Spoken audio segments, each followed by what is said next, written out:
Previously, I showed you how I bought this broken, vandalized Range Rover L405 from the auction, only to discover that it had an engine knocking problem. Majority of you voted on seeing me fixing the car myself. So now it's time for us to see the L405 leaving the driveway and head over to the new Life as Usual garage, where I've got the equipment ready to start the works. Here we are outside the unit with the car ready to go in. But before going, I'm going to show you a shot of me that it wasn't included in the previous video. We have a crank. Okay, turn it off. I can smell petrol. I am so stressed that I forgot that I said the word petrol. This is where the diesel filter is. I'm going to remove the pipe. I'm gonna take a sample of that fuel. Ready? It smells like petrol, Alex. Guys, it smells like petrol. This car been sold as vandalized. There's a fire, there's a petrol, there's a smoke in the back. Someone vandalized this car. This is what it's been sold at. Now, you guys already told me in the comments, multiple of you, and I thank you for all of you, by the way. Some of you said, hey, something is not right. Why would both of them go off at the same time? Why would the engine knocking and the fire at the same time? Something is fishy. Why is this white smoke? Isn't it the turbo? What I'm going to do, actually, I'm gonna go inside, make some phone calls, get some people out to suck and drain all the petrol lines, because I don't know how to do it. It needs a professional.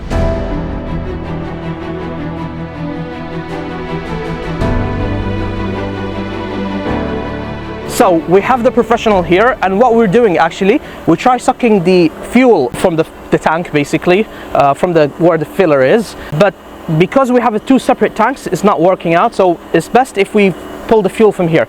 But we were just talking to the professional now, and can you see the color of this fuel? It should not be like this. Basically, it should be yellow. So it could be contaminated, it could be a mix of petrol or diesel, it could be it's water, it could be old. There's a lot of possibilities. There's no guarantee that the engine will turn on, or actually, sorry, let me say that. It may turn on, but there's no guarantee the engine will turn on normal operation, I should say. But at least we need to eliminate a few things, and this is one of the things we have to eliminate. We need to make sure there's no old diesel or fuel in the whole system. It needs to be 100% completely empty. I'm liking this so far. It's going to take some time, but again, there's no guarantee that this is going to work, but we have to eliminate it. This is how it works. This is how life. You have to eliminate things. We emptied the whole tank, and we put fresh fuel in the tank, and now we're sucking the new fuel in just to flush the whole system out, and then we're gonna try and turn on the car. So now we're ready to first try with the new diesel, fresh diesel. Let's see how it goes. So this is okay. Now foot on the brake. Let's do it. Engine out or not? Oh, same knocking, and it turned off on its own. Yeah, should I try again? Okay.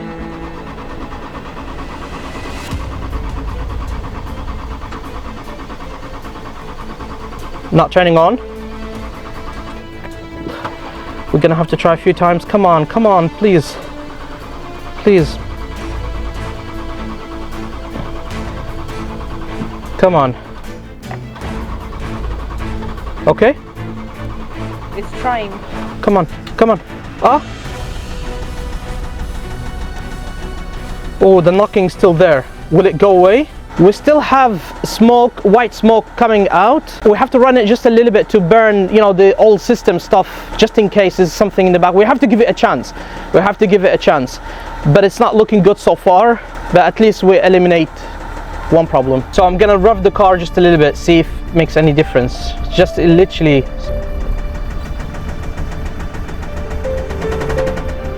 That sound is not right. No, done. Yeah. No. And now we are going to bring the Range Rover L405 into the garage for the first time ever. Let's see how it's supposed to bring it in. Let's use the L322 to pull the L405. Then we're gonna use the winch. I don't know if that's gonna work or not, but honestly, I'm gonna have to try. Let's see if that works. Let me know if the car is pulling. Oh yeah. Is it pulling? Yeah, yeah. Yeah, yeah, it is. Go, go, go, go, go.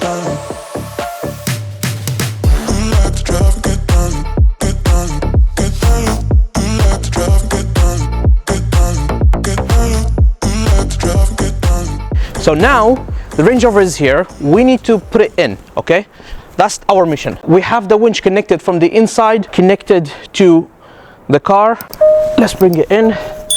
I'm gonna put the windows down so we can control it better.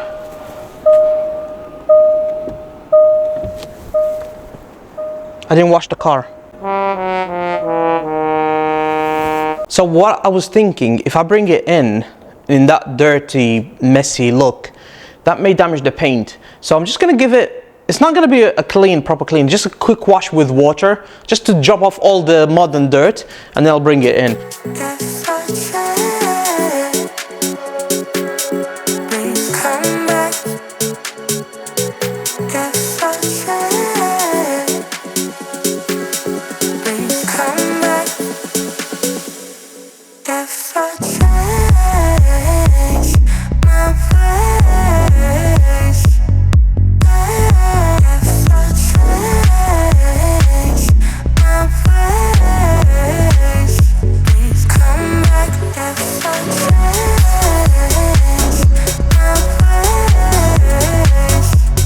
Supposed to be a 5-minute job. It actually took 1 hour, actually a bit more than an hour. And now it's time to bring it in because it's getting very dark and it's getting very cold. So bring it in and then we go home and we'll continue another day.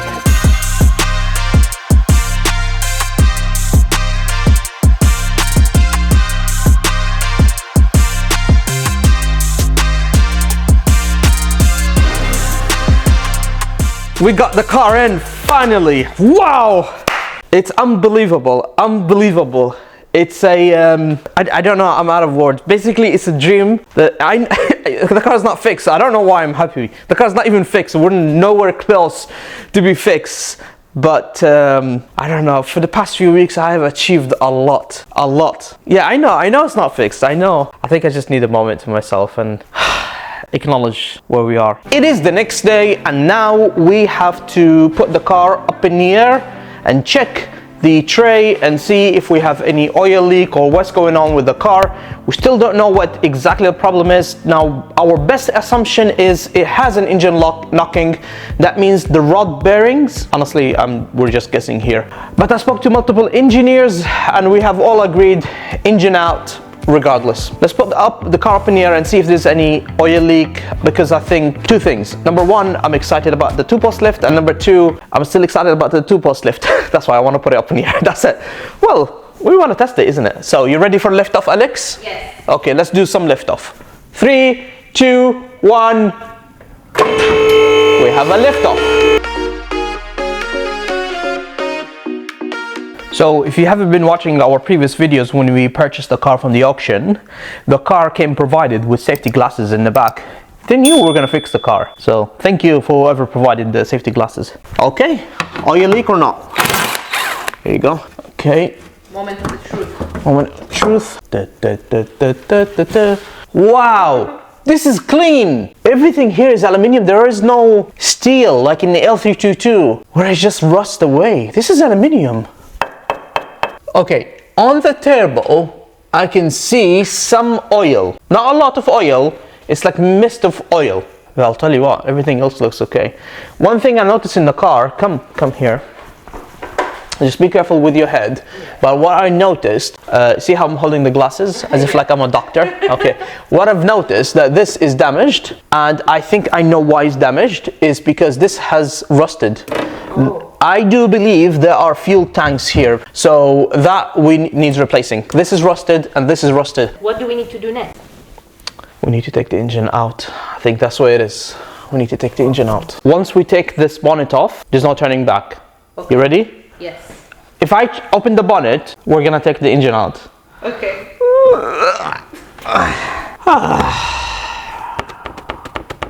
So, are you gonna do it?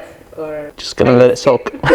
Off the camera, I've messed around with multiple things, I'm not gonna lie to you, and I've done some work and a bit of research. There's no signs to show that anything is wrong with the car from outside. That means there's There's only one thing left. There's something wrong with the engine on the inside. For filming reason, for better light, so you can see exactly what I'm doing. Also, for easy access for me, I'm going to remove the bonnet. I'm going to remove all the plastic pieces here, everything in my way. I'm going to remove it. I'm gonna go above and beyond. I am overwhelmed by the amount of things that needs to be taken out. And I remember when I was young, I was told when I used to go to, you know, an exam, a difficult exam, I was told start with the easy questions and then slowly you'll get there.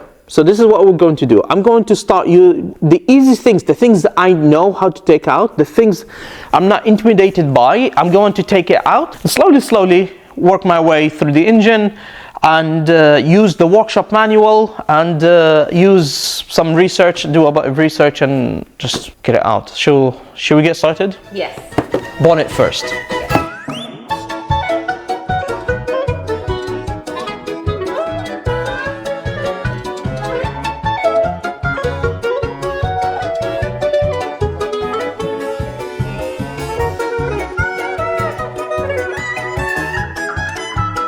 That's where the wiper blade is attached, okay? So usually there is a specific tool that you would put to remove the wiper blade. Some people hammer it, some people use tools, whatnot. Unfortunately, I don't have that tool and I don't want to use a hammer.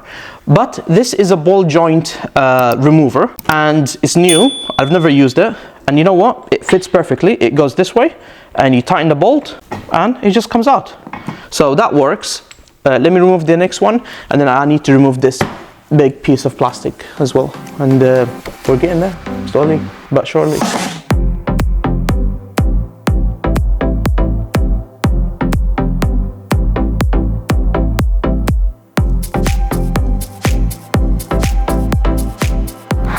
Okay, new haircut. As you can see, it's a new day. We have removed everything, by the way, all the plastics, every single panel. I think I need to remove this bumper because I can get the crane even closer to the engine while removing the engine, and I don't want to scratch it really.